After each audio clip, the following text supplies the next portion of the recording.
Good morning guys. Ito po, tayo ay mamimitas uli ng ating talong. Ayan, ang ating talong. Tayo ay gugulay ngayon. Gugulay naman tayo ng ginataang talong. Kaya pipitasin na natin tong medyo mga sabi nga malalaki na. Tamang-tama ng lutuin. Kaya ito ang ating kamatis, malapit na naman yan, makikinabang tayo. Ito ang aking talong, tayo ay gagata ng sabayan natin ng, ayan ang haba ng ating talong, sabayan natin ng kalabasa, tapos malunggay. Diba? Ang haba nila, ang lalaki. Ayan pa, eksakto na to, 4 na talong.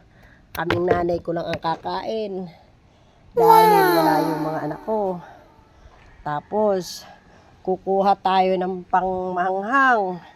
Hindi pwedeng mabuo ang ating ginataan kung hindi tayo kukuha ng sili. O di ba? Pwede na to para mahanghang naman ang ating gugulayin. Kung gusto mo naman maraming kahanghangan, kagaya ng bunga mong mahanghang, ito naman ang ating kukunin. Ay ito talaga naman, ay pati ang puwet mo ay uusok nito sa hanghang. Ilalagay ko to panghuli na kasi hindi pwedeng lagyan mo at may kakaing matanda. Ay ang aking mga talong, ang daming bunga Di natin pwedeng ubusin yan kasi hindi natin kakayanin. Tama na yung 4 na yan. Ay ang ating susunod na maha-harvest. Mga natin, kamatis. Ayan, hitik sa bunga yan. Walang spray yan.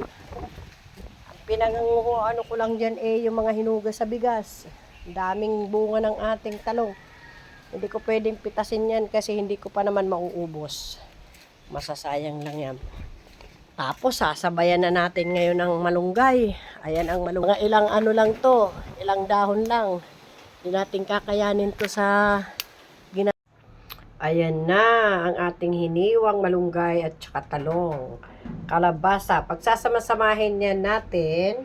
At syempre, yan ang sahog natin. Ligo, sardines, gata, style.